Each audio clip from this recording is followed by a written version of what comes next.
Welcome to the Whose Body Is It podcast. I'm your host, Isabella Malbin.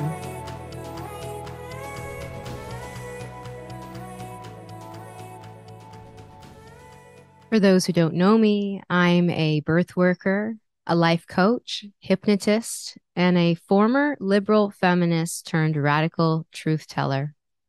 On this podcast, I expose the forces at play attempting to control our minds and bodies, such as transgender ideology, pornography, prostitution, and so much more. Together, we'll untangle patriarchal lies as you listen to jaw-dropping interviews with women from around the world. Warning, while listening to this podcast, you might find yourself triggered or perhaps notice where you've been biting your tongue on the issues that matter most to you. In my coaching and hypnosis, I help women and men stop getting triggered by every single thing, cultivate resilience, stop unwanted behaviors, and increase self-confidence. You can book your first session at whosebodyisit.com, and you can find that link in the episode show notes. And I just want to say that it's because of your endless support that I'm able to interview amazing women, get their stories out, and produce regular episodes for you. So with that being said, please like, comment, and subscribe to my channel on YouTube. And if you're listening in, leave a rating and review on Apple Podcasts or Spotify.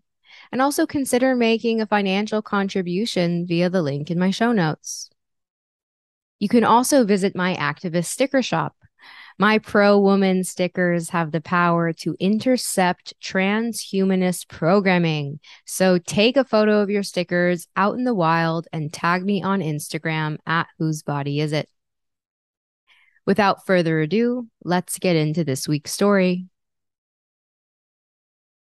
When Julia Beck was coming out, first by calling herself bisexual and eventually embracing herself as a lesbian, most of the other women around her were calling themselves gender fluid or queer, anything but what they plainly were, which was lesbian.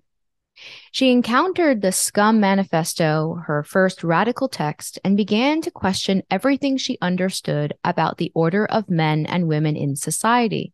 She began working with the Women's Liberation Radio News and Women's Liberation Front as her politics became unapologetically lesbian and female-centered. It was also around this time that she was elected to Baltimore's LGBT Commission, where she intended to use her seat to defend women's sex-based rights. On this commission, she was smeared by a man who ran the Baltimore trans advocacy group. She was voted off the commission, and he was voted on to replace her. The jury had spoken, and they decided that a man in a stuffed bra could woman better than an actual woman. Since then, Julia has continued to fearlessly advocate for women's rights. Join us in this conversation as we ask provocative questions about sexual politics for women. Would you just start off by talking a little bit about where you were maybe before the trans madness, or maybe even sharing your peaking story? There are so many moments. You know, you look back and you see so many moments along the way where it was one peak after the other. And each time you think it's the last. And then you just see something else that blows your mind even more.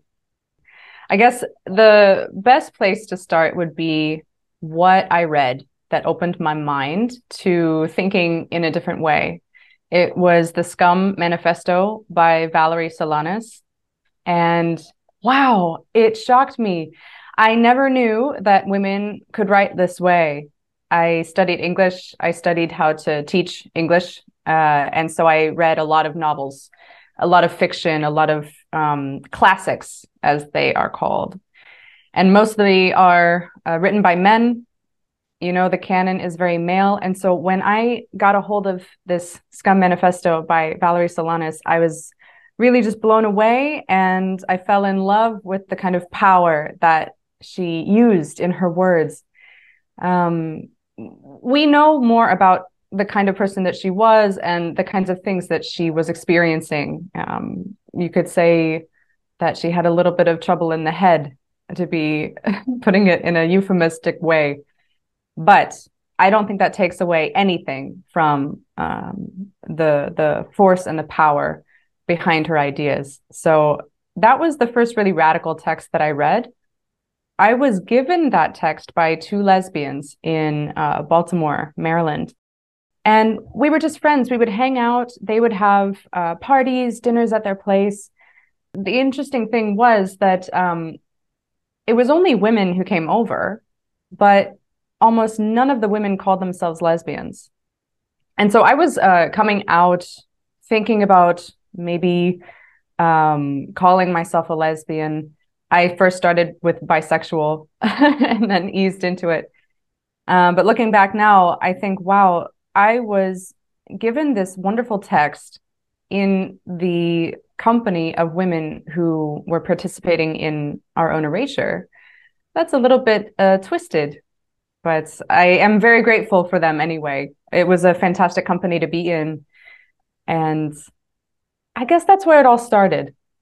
Wow. So, okay. So what were they calling themselves then if they weren't calling themselves lesbian?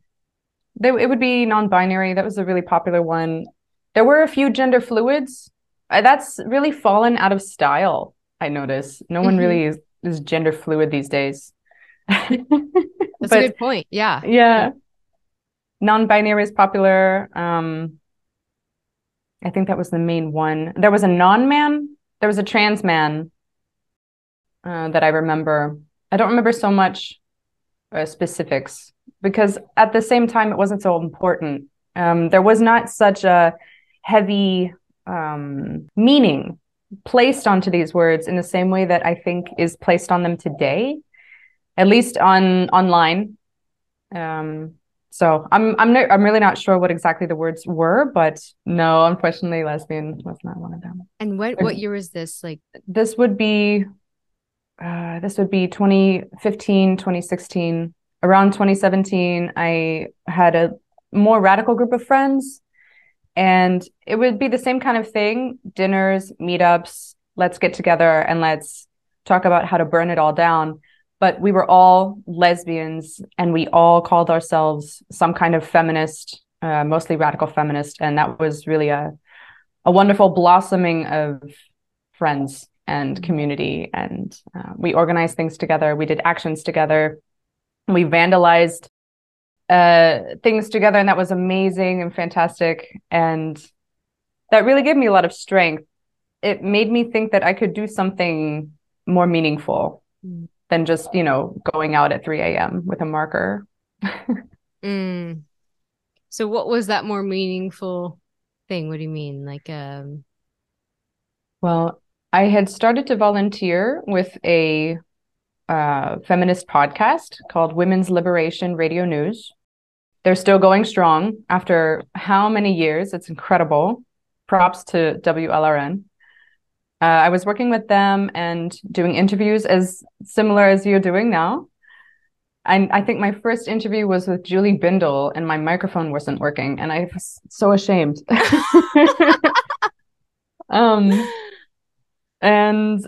I was doing that, and I was working with Wolf, Women's Liberation Front, also. Writing a little bit of testimony here and there, reviewing some bills and things like that. But it was all behind the scenes. I wanted to have a more impactful thing that I could be doing. And I thought, well, here's an opportunity. The Baltimore mayor at that time wanted to set up a commission. It would be for LGBTQ people. And the people on that commission would be helping to identify issues or problems to solve within the city for this community. And so I thought, why not? I joined the commission, and it broke into committees. It's so bureaucratic. But I was on the Law and Policy Committee. And so the people on my group were directly reviewing laws and policies, for example, from the police department. That didn't go so well in the end, because they ousted me because I was transphobic. There was this guy who came in. He, at the time, was the president of the Baltimore Transgender Alliance. and he accused me of transphobia, even though he wasn't part of the whole thing. Suddenly he's there at one of our meetings and shaking my hand, and I'm thinking, this is the time that I'm going now. Like, and that's exactly what happened. He since has detransitioned, which is interesting. Oh, I wow. wrote about this for 4W Pub. You can read about it there. I think also Redux wrote an article about this too. This guy stuffed his bra for a few years, got me kicked out of the commission, took my place, and now he's calling himself a man again. So, oh, Wow. Okay. When's your handwritten apology coming? yeah, for real. No, I think he's really far up his own ass when it comes to like narcissism and that whole thing. This is the deal with a lot of these guys, and he's a perfect example. Wow. Wow. So was it God, that's wild. So he replaced so not only did he get you kicked out, but he replaced you, which again, wow, that's just Yeah. the whole narrative that yeah, these men can be better women than women can be. Yeah, Women. Isn't really. that interesting? So I'm just curious about like that point. I mean, there are all these the kicking out stories like are all generally the same. I'm always fascinated by the sequence of events. Like, did you get a warning? Were you formally excused face to face or via email? Were there complaints that you were violent and triggering? Because I've had my own experiences being kicked out of various spaces, and they all seem to follow a similar kind of inching towards my fate. Yeah, there was a process to it. I think it all started with one of these proposed policies from the Baltimore Police Department. The police had written up a kind of policy that would be inclusive. So, for example, a police officer could perform a strip search on someone according to their gender identity. So, a male officer could not strip search a female person on the street. But in this policy proposal, if the officer identified as female, then he could strip search a female person and vice versa, you know. And I said, maybe that's not a good idea. There were some other policies that included gender identity in place of sex as a characteristic, if you will. Mm-hmm. And so I wrote a feedback. I shared it with the people on my committee, and I said, if anyone has, comments on this, please let me know. Otherwise, I'll send it to the police department in a week. And no one got back to me, so I thought, okay, fuck it, I'll just send it along. I did, and then I think it was after that at our next meeting. It's all really a bit fuzzy because I try to put it out of my head. Yeah, I can relate to that. One thing led to another, and there was a meeting called to discuss my fitness as one of the chairs of this committee. I had been elected to be one of two chairs of the committee, which was really cool. And so then an emergency meeting was called to discuss my fitness, my ability to actually be a leader in this group. And so when I get there, there's this guy with a really long ponytail and a stuffed bra. And there's two other guys, and they discuss with me my transphobia, and they challenge me about my professionalism, things like this. And then there's a motion to put it to a vote. So it was just me and three of these guys. And one of them proposes to the whole group to have a vote. And the vote would be whether or not I should be removed. And so at a following meeting, everyone on the commission is there. And there were two women from Wolf who came with me. One was a very good friend, also an out lesbian, radical feminist. The other was also a good friend, radical feminist. And then the table was full of not only people from my committee, but people who identified as trans. There were two women who had undergone hysterectomies. I think there was one man, in addition to the guy who got me kicked out eventually. They just went around the table and talked about how everything I did was transphobic. And at the end, like I didn't know how to defend myself. That was the very first moment where I was put on the spot to say biology is real. It was really crazy, and I didn't know what my arguments should have been. Now that I think back on that time, I really wish I could have just laughed in everybody's faces and done their job for them and walk out. Or I don't know. Now there's so many better arguments because women have been at this for decades, and I'm every day I'm learning something new that a woman has said 5 years ago. Mm. But anyway, long story short, they put it to a vote. The vote is to kick me out. So I'm cut out of the email list. I don't have access to those things anymore. And then the question was, do I still want to attend the meetings, even though I'm not welcome there? So I didn't want to do that. I Which didn't want to one put is it? myself. Yeah, are you dangerous and transphobic, or are you like a useful contributor to the mission? I mean, which one is it? I I don't know. But at the end of the day, I'm glad actually to be out of that situation. It was not healthy at all. Yeah. That's really wild. I mean, to be just like surrounded, like in a witch hunt, like in a witch trial, men impersonating women, telling you that you're transphobic for not pretending that they're women. I mean, it's totally nuts. I mean, gosh, Yeah. it's totally nuts. Wow, wow. One of the craziest things that happened in that at that evening was one of these women who had undergone a complete hysterectomy, bilateral mastectomy, the whole 9 yards. I don't think she had a phalloplasty, but that's not my business anyway. She shared that her vulva is male. It's a man. It's masculine. She used these words. She's like, I'm a man. I'm male. My vulva is a man. It's male. Something like this. And I just thought, where am I? Did I go through the looking glass? This cannot be real. Yeah. And it really, to see this woman defending her ideology as if she would be defending herself was at the same time shocking and also scary. Like, this is how far people can go to defend some kind of belief that they have united with their sense of self so deeply that any challenge to it is a challenge to them as a person. It's nuts. And I hope that, I don't know, I hope that people like this can really wake up slowly but surely. It's a rude awakening, I know, but gotta wake up, sister. Gosh, I wonder what happened to her. Oh my gosh. I don't know. I hope she's okay. I hope Yeah. she's better now and healthy. But we know what happens to these people who take like synthetic hormones and shit like that. The health just deteriorates rapidly. And I don't wish that for any woman. Yeah. Men, okay, do what you want, but women, please stop.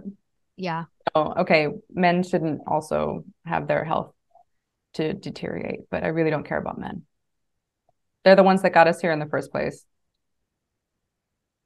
Yeah, I mean all the major corporatists are men. I mean there's no female transhumanist corporatist. I mean, Martine Rothblatt is the first female, what, rich CEO or something like this? Yeah, yeah, yeah, the richest CEO in the world, or yeah, yeah, yeah. Man. Yeah.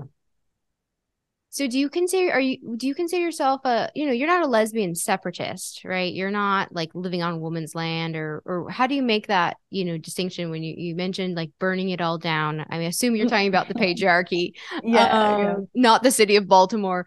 No, no.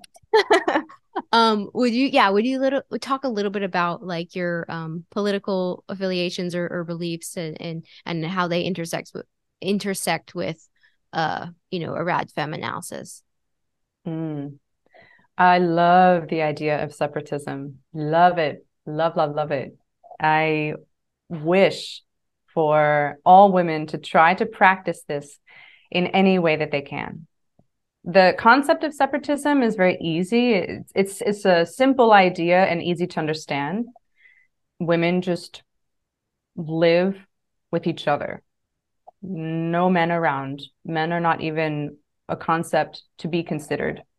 That means women being in communities, depending on other women, and ultimately being self-sustaining in every way, whether that's making their own food, making their own textiles, teaching each other, raising each other's children, building their own houses, things like this. I love this idea. In reality, though, it's very difficult. I talk about this a lot with my friends, and whenever we have a discussion group here, or even when we're at like a radical feminist camp, the topic always comes up. Oh, wow, I love to be in the company of you women. Oh, wow, the energy feels so much better. Things like this. Oh, wow, I feel free. I feel comfortable in my body now, knowing that no one's looking at me in the way that I usually get looked at on the street or in my home from my fathers and brothers. But in practice, it's difficult because the wider world around us is patriarchal, and the systems that we depend on are patriarchal. It's very difficult for women to be self-sufficient in a patriarchal world. It's possible, but it's difficult. And I think lesbians are a prime example of this. Lesbians are women who are loving women. We're sexually oriented towards women. We get aroused and we feel sensuality with and among other women. That is a little bit difficult if two lesbians want to, for example, adopt children. It's complicated, I guess, in every country. Now, not so much as in the last years, I'm sure, but still there are complications. And we have to think about the things that women have gained in just the last 100 years. My grandmother couldn't open her own bank account. Think about how difficult it must have been for lesbians to be independent. So I like the idea of separatism, but it's difficult. And I think lesbians are trying really hard on many levels. Of course, heterosexual women are also trying this, and bisexual women too. But I think when we talk about lesbians, it's a very specific separatism on the basis of sex as an act, not just as a biological fact, but sex as an act. This is the kind of separatism that I find really revolutionary because it's the basis of our oppressed state as women. So if we can get the men out of our heads, we can get them out of our beds. That's, a few steps toward female liberation from male supremacy. What's a heterosexual woman to do in this predicament? It's hard. I talk about this with my radfem heterosexual, friends all the time, that and I'm not married. I've never been married, but some of my closest and dearest friends have been in, some of them close to 20-year relationships with men. And I learn from them constantly about, navigating these issues. How do you live in polarity? How do you live with, acknowledging biological difference and also wanting, support and love and a mother-centered home? And I've been able to bridge, some of the gaps in my learning and understanding of matriarchal societies. And that has been a great comfort to me to see how, wow, men and women actually did live in harmony. And some of these societies are still, modern matriarchal society. I mean, it's not that they're untouched by patriarchy, but, what are the ways what were the times or the places, what were the circumstances that allowed for a society without rape? I mean, when I learned about this from the modern matriarchal studies teacher, Heide Abendroth, Abendroth. Guttender Abendroth. I always flip it. It's hard. Thankfully you speak German. Heide. Sorry, Heide. When we got to the segment of the course where she, we were like, was there rape? And she's like, no. And we were like, you're lying. You couldn't possibly be telling the truth. This is a fantastical place. What is this place where, there isn't rape? Yeah. And she explained why. And it's, because the result would be isolation and death. I mean, no one would chance. The worst thing that could happen in a matriarchal society is isolation. Because isolation meant death. And so it wasn't a thing. And anyway, so I think, my listeners are definitely, I would say predominantly heterosexual women, mothers, who are like, how do I hold both? Like, how do I, how can I practice a woman loving living, or kind of a parts of the separatist philosophy, but like still be like in love with this man and have this man be the father of my children, and in the current socio kind of political circumstances that we find ourselves in. So I don't know. yeah. It's there's so many questions, right? We always have so many questions. How does it work? But how can I make this work? How can I bring the concept into reality? Mm-hmm. And I'm sorry to say I don't have all the answers, but so many women who came before us have really thought about all of this stuff already. I mean, come on, years, decades of writings just on these topics alone. It's amazing what the women before us have gone through. And the first thing I would recommend is to try not to reinvent the wheel. There's a woman called Beck Wonders, and she works a lot about archiving feminist texts, notes from feminist meetings even. And she made a really good point. She says the history of women's movements is systematically, purposefully erased. It's not recorded. And this is making us reinvent the wheel every 50 or so years. It's because we present a threat to the dominant system. Of course, the system is going to try to consolidate power in any way that it can. So our records are not republished. So that's the first thing I want to say. Please seek out as much feminist literature as you possibly can on these topics, heterosexuality, the nuclear family, things like this. One good way that I can recommend as a baby step into practicing separatism is to listen to female artists.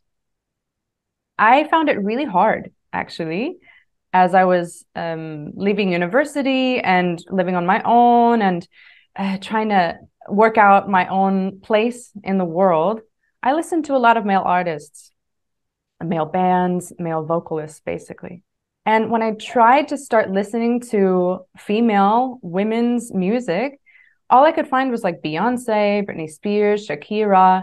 I mean, these are very talented women and they're very entertaining women, but they're very sexualized women. And so I say try to find women's music. That's a good step. That's a really good step to take for any woman, whether or not she's lesbian, heterosexual, whatever. But you bring up a really interesting topic about what heterosexual women can do, the kind of situation that they're in when they want to try to be in a more feminist, I don't want to say lifestyle, but a practice. They want to put feminist theory into practice, but they love a man. Well, it's also related to isolation. When a woman is married to a man, she usually lives in his house. Of course, they can buy a house together, but they usually live just in a closed unit. There's not much of an intergenerational family anymore. That's not the modern nuclear family. It's a wife, a husband, 2.5 kids, and a dog, right? And a picket fence and this kind of thing. So women are, from the start, isolated from other women in this organization of what a family means. I think something really, really radical would be for women to live in women's houses like the Muso do, I think, in China. The women all live in their own house and the men come visit. And I think the children also live with the women, but it's the men who are always transitory, going and coming. If we could replicate that in some way, that would be fantastic. But I also find the nuclear family to be the location of so much violence against women. I was just talking about sexuality with some friends this past weekend. And it was a very interesting conversation. What is sex, actually? What does it mean when something changes from sensual touch into sexual excitement? And one of the women who I was in this conversation asked, well, how many times does a heterosexual woman have to have sex every week or every month? Is it 3 times a week, 2 times a week, once a week, every week? I don't have that much sex. When I have sex, it's a long time, but it's not to that bone-chilling frequency, really. I will admit I have been with men in the past, and it was like that. It was constant, and I couldn't say no, really. And if I did say no, he would find a way to turn my no into a maybe, and then turn the maybe into an all right. And so this would be a question that I would like to pose to my heterosexual sisters. Do you really want to be engaging with your man or with men in general in this frequency? What happens when you try to reduce the frequency? Do you feel comfortable to maybe say no? Is there tension? Does it create tension in the relationship when you try to reduce this frequency, or are you found compromising in what you do or how you perform? These are the kinds of questions that I would love for women to ask themselves, and also lesbians are included in this. We are all programmed to have some kind of patriarchal script running, and once we start to ask these questions and be honest with ourselves, then we start to deprogram. Wow, that is a really powerful question. That is you don't have to answer. Oh gosh, yeah, no, please, no, not today. No, but I mean, you do pose a very, very powerful question. I think also your point about domestic abuse, happening, being enabled by the isolation, makes total sense. I mean, I'm wondering also, I mean, in some cultures, it's pretty common to have a multi-generational household, right? I mean, I come from a culture where it's not so common. I come from the United States, and, the American dream is to be in the suburbs, isolated in the nuclear family. But of course, there are cultures around the world and over time that were patriarchal, but they also had multi-generational households, and yet still there was domestic violence occurring. So I think we need to bring these two concepts together, not just to have multi-generational household, but to have it matrifocal, where the old woman has the say, she makes all the decisions, and you look up to her.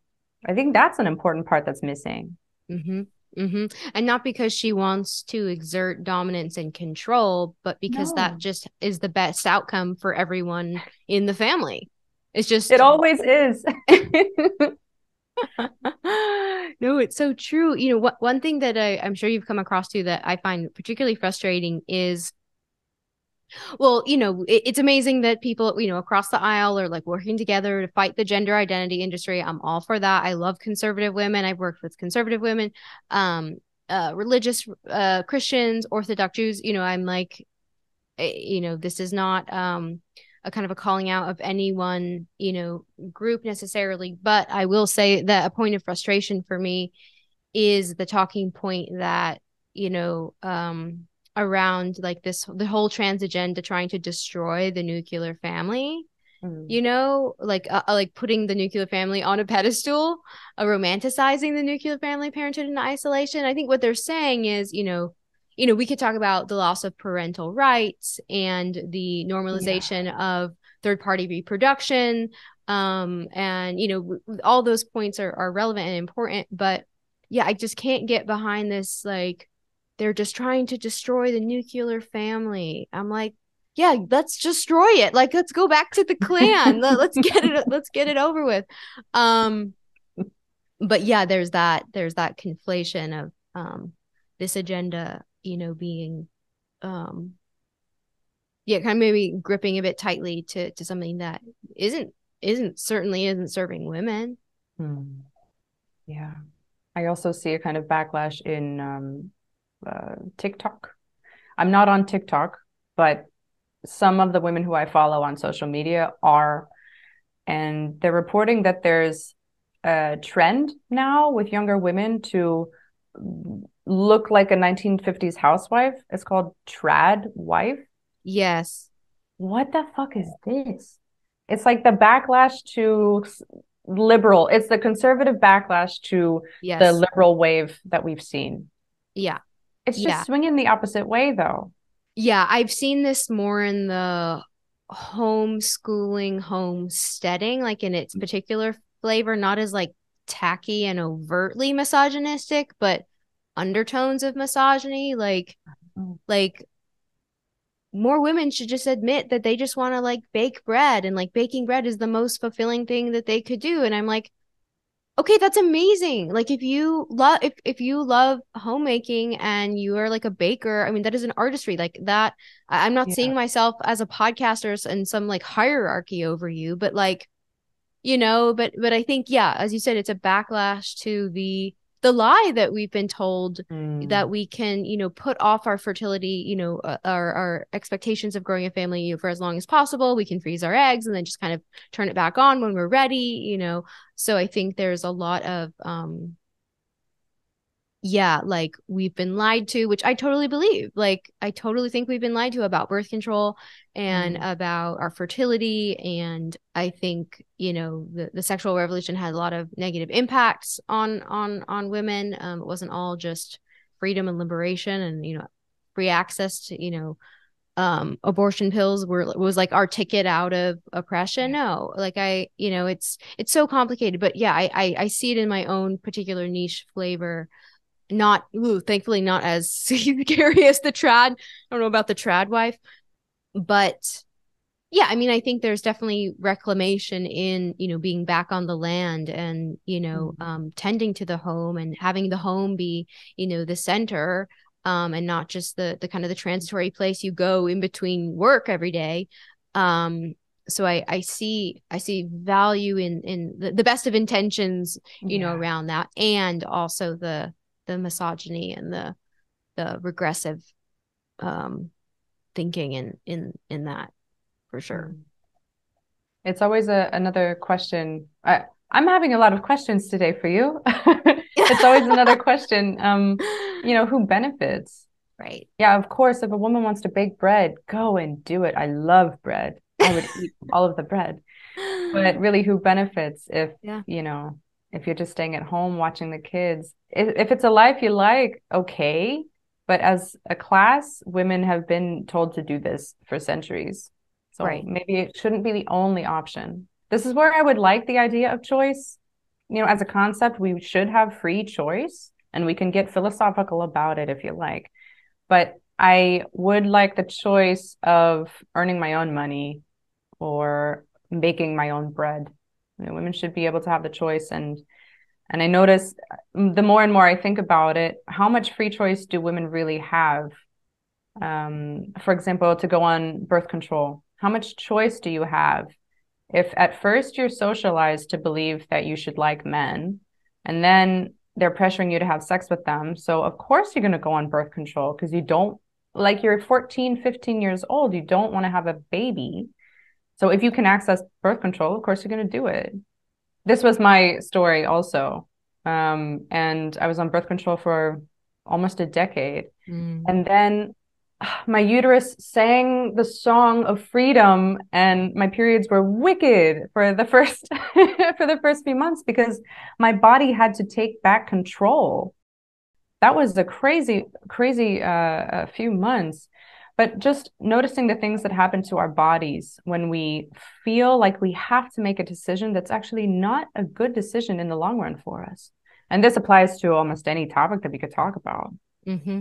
Mm-hmm. And the withholding, you know, of you know, natural fertility methods that are highly, highly effective, you know, that are left out of textbooks. I mean, the OBGYN doesn't know how to practice fertility awareness method, you know, to the point where it's 99.8% effective, which it Mm. can be with perfect use, you know? So it's like, then there's that. It's like, most women will say, myself included, is like I didn't know that there was a third option, Right. where I could actually have control over my fertility, whether or not I want to get pregnant or not, and also just know what's going on inside of my body. You know, use that as a source of confidence. See where Yeah. my hormones need a little more nourishment. But But instead even it's the irresponsible. You want to get pregnant, you want to be irresponsible, or you want to listen to the doctor in the white coat and take the drugs. exactly. Yeah, it's this pressure of being responsible when you can't really make a choice otherwise. You can't drink, you can't join the army, but somehow you're forced to take birth control. Right. I just wanted to add to what you're saying. I'm sorry that I interrupt. No, not at all. When you say that this kind of what did you say?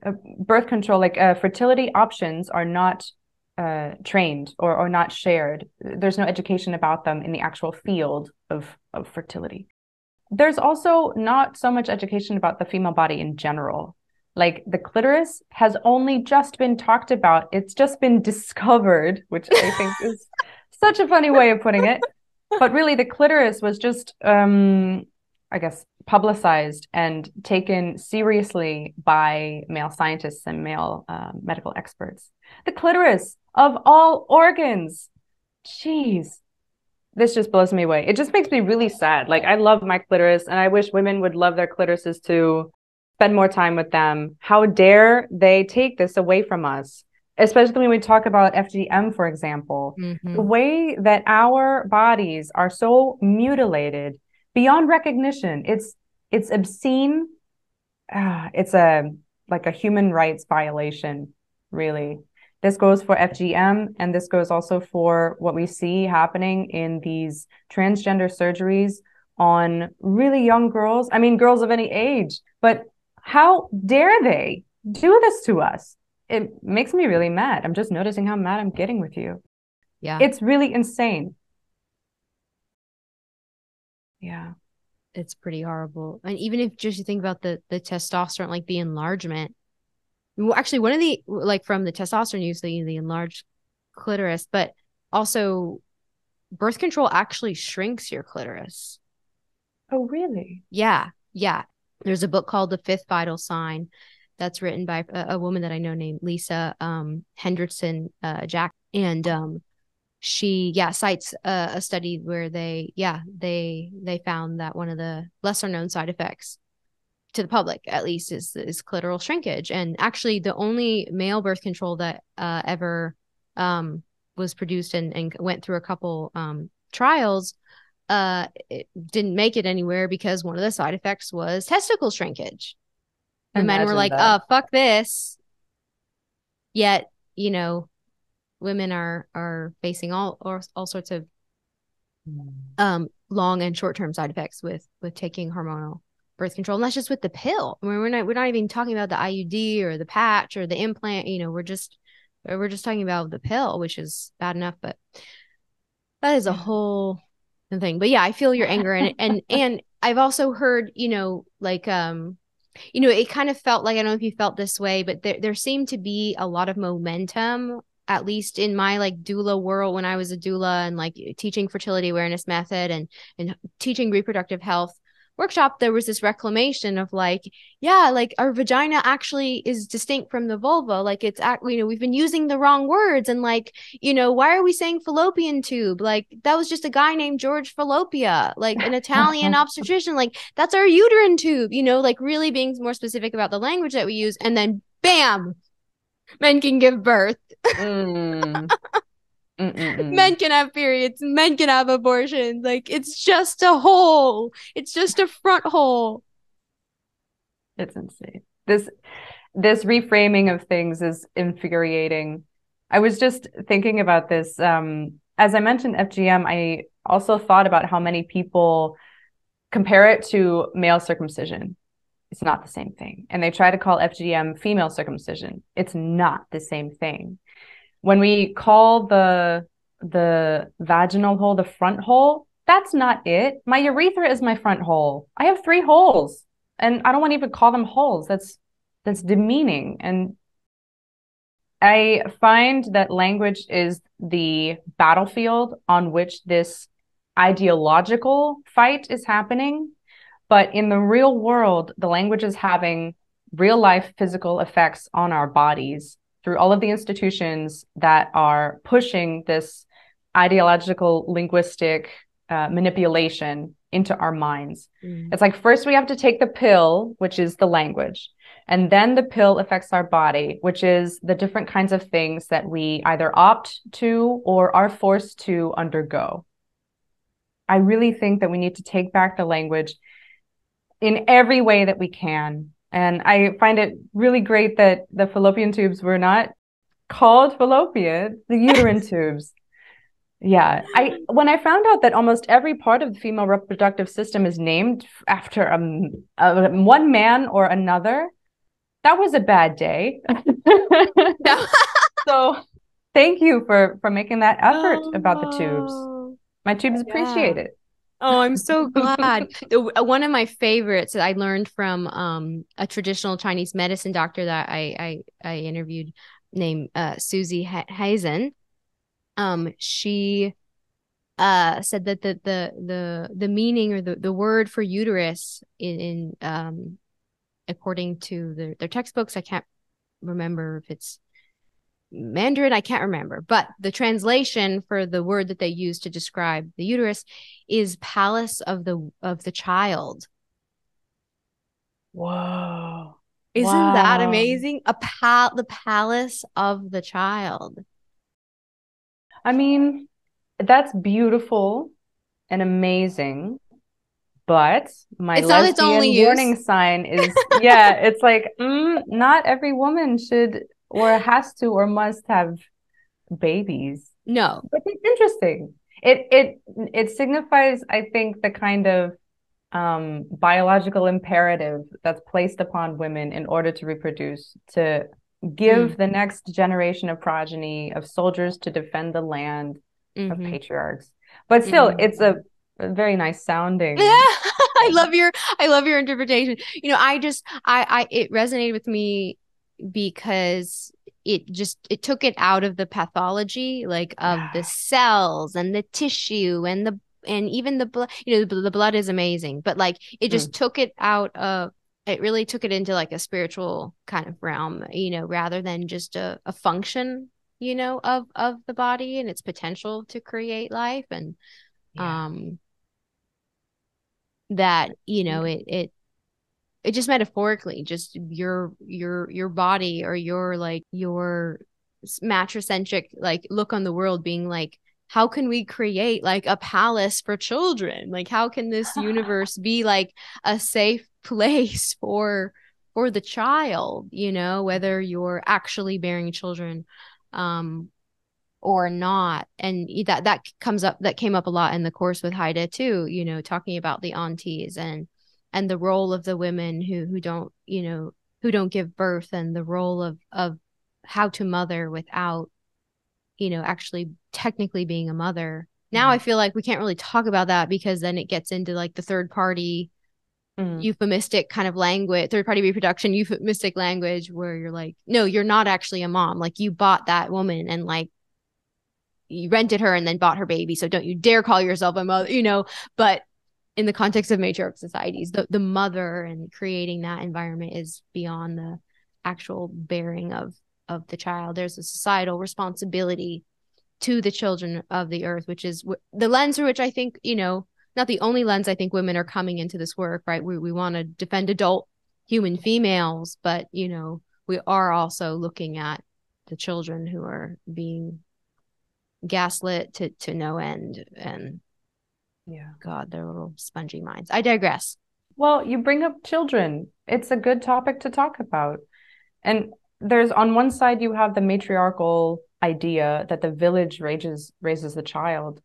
I love that idea, especially when everyone involved is responsible and, for the better part, mature and dependable adults or young children. Everyone cares about each other, and there's not a threat of the kind of abuse that is lurking around today in the isolated homes. No, if you commit violence, you're isolated. It's interesting that that is the punishment where most people are isolated today in a normal life. But on Yeah. one hand, on one hand, you have this idea, it's beautiful, where the child is loved, or at least taken care of and watched over by everybody.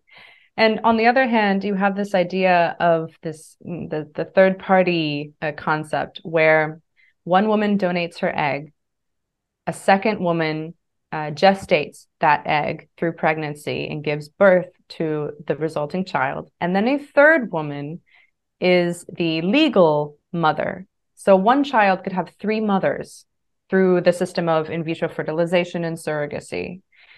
What is that child going to do when they grow up and learn that they have actually three mothers? One, that they're emotionally connected to, and two, that they're genetically related to.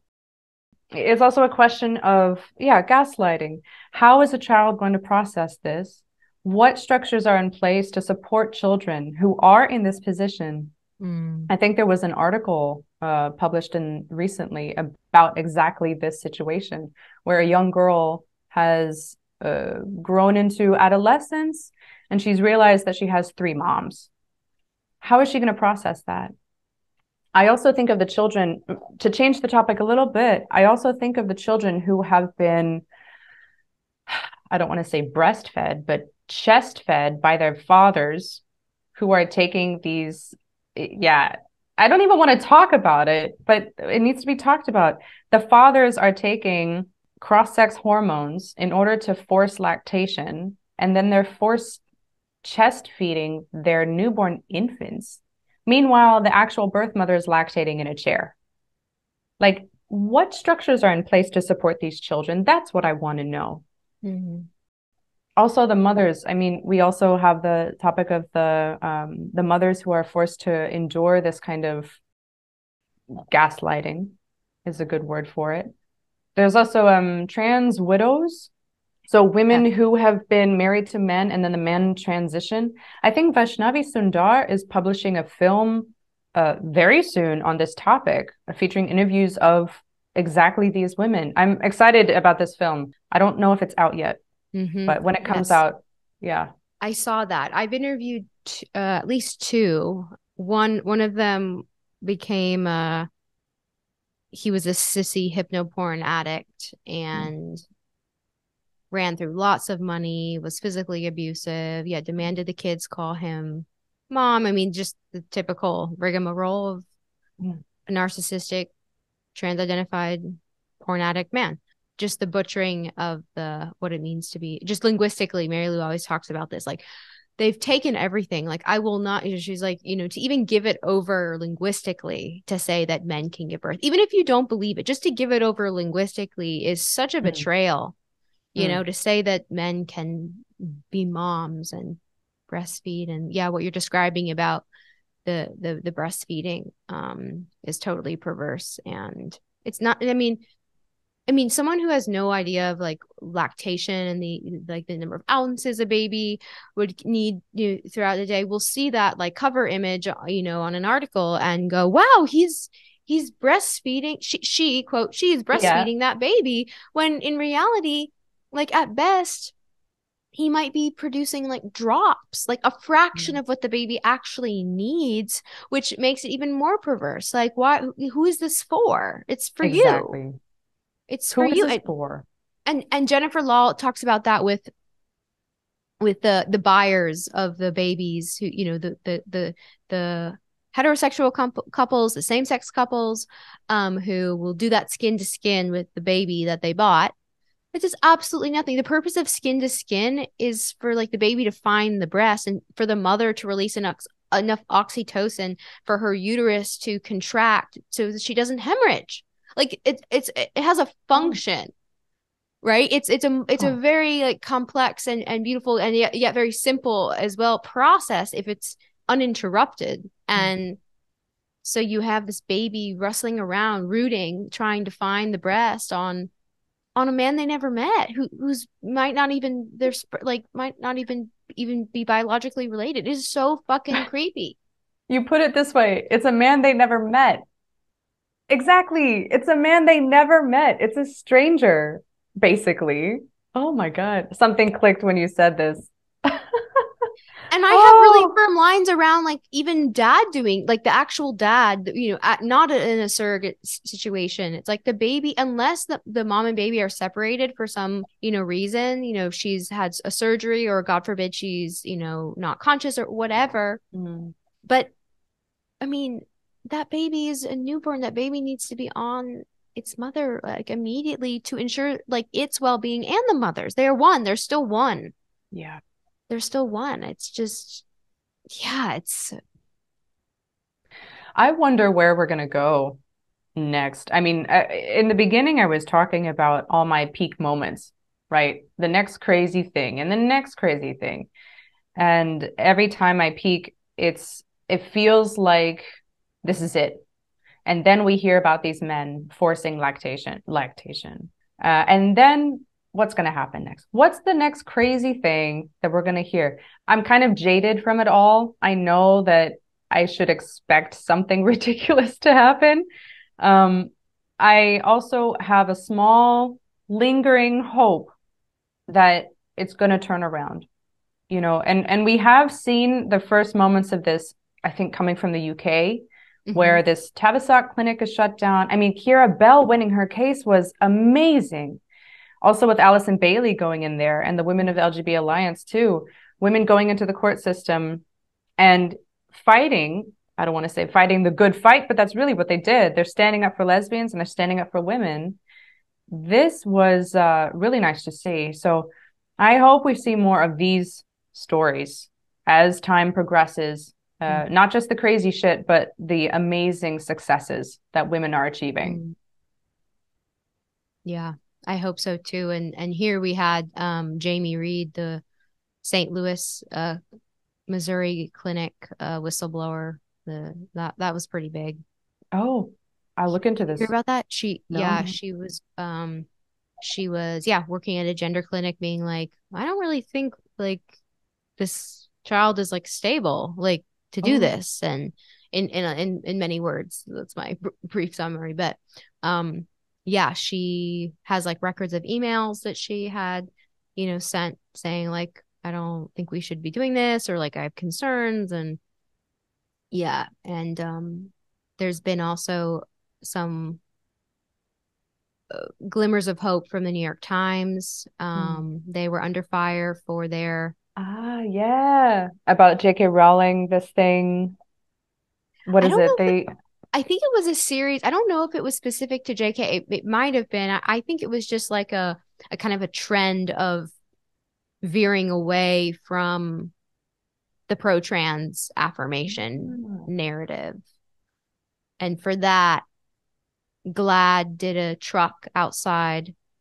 And then Amanda Stulman, who runs the USA Keep Prison Single Sex, did her own LED billboard truck outside the New York Whoa. Times in response. So there is, yeah, I hear your hope. I mean, maybe, but I also think it gets freakier and freakier, because the technology is getting more advanced. Yes.